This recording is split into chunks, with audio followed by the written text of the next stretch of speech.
Yeah, because people jump across it. There's a group of people in Cambridge called the Night Climbers, and it started as when the gates locked at 10 o'clock, no one could get in and no one could get out. So people would climb up the walls and jump across, and then they would go out on the town. And King's Chapel, which we're about to go into, there are a very famous group of night climbers who at Christmas one year, they climbed to the top, and on each of the spires they put a Santa Claus hat. And when the university officials set up scaffolding to take the hat down, they climbed up that night and they moved it to the next one. And then they moved it around, so they were always chasing it. So there's lots of jokers in Cambridge. We'll go have a look. Really? To say things. For example? I don't know, like the faces that we do. And there's a very famous story about a man called Dr. Green, who, when he died, he wrote in his will that he wanted his skeleton to be left at the gates of the library, so that whenever the students went in the morning, they had to say, "Good morning, Dr. Green," to the skeleton, and then when they left in the evening, they had to say, "Good evening, Dr. Green." And everyone thought he was a bit crazy, but it happened, and then one day, the teachers got rid of it and they hid his body in a cupboard. And so like students would look around for all the cupboards in the college, and when they found the skeleton, they would take one bone. And so eventually, over time, everyone took a bone and Dr. Green's skeleton disappeared. So there is a story that Dr. Green's skeleton haunts Clare College. And this is where the phrase, "a skeleton in the wardrobe," comes from, if you've heard that English phrase. Yes. Anyway, we're going to go into... Yes, there is such a Russian as well, in the Russian. How does it say in Russian? That the Germans would fly in and bomb Cambridge because there was lots of military.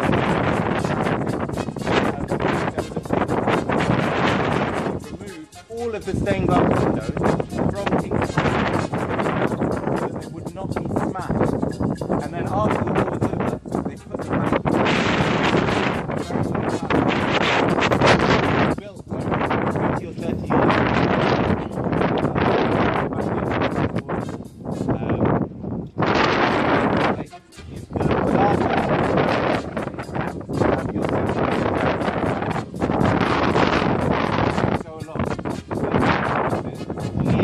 They go up and then they go into the building and down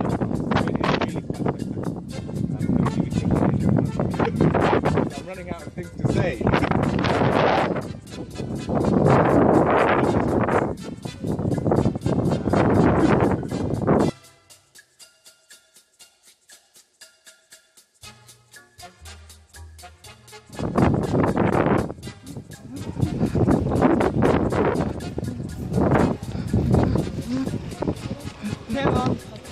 Let's go.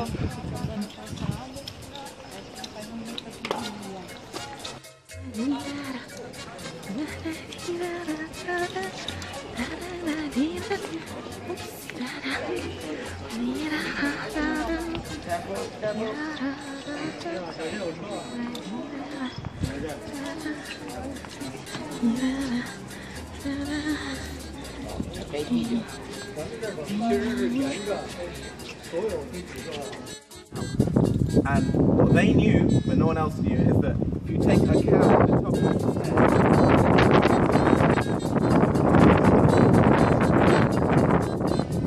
so they're very bad. Okay, oh, also in here,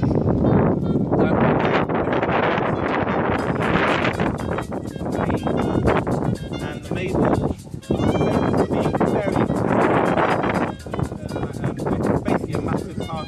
For the students who have just finished. And so here, they'll be on different themes. So this year it was children's literature, sometimes it's Alice in Wonderland, sometimes it's artists of Europe. And here, once, when they were doing, the theme was the world or something, they had it covered completely in sand, and they had the Machu Picchu head. I don't know if you've seen the statues of Machu Picchu.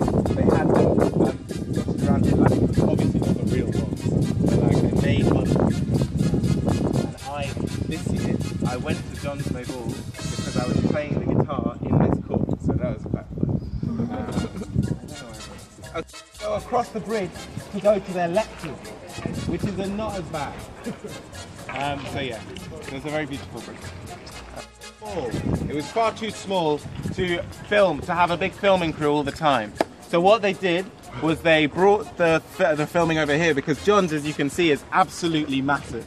And that very famous scene where Stephen Hawking kisses his girlfriend over here is filmed opposite this bridge. So yeah.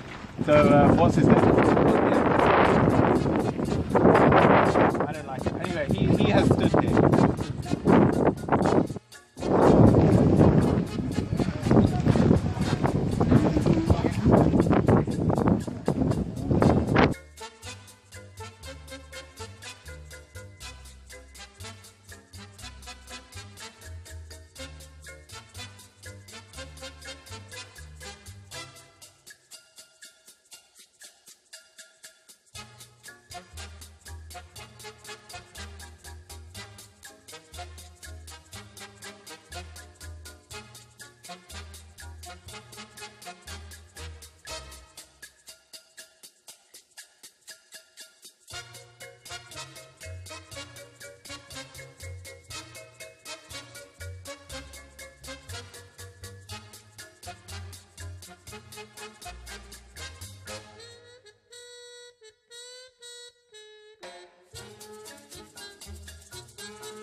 Что вы едите?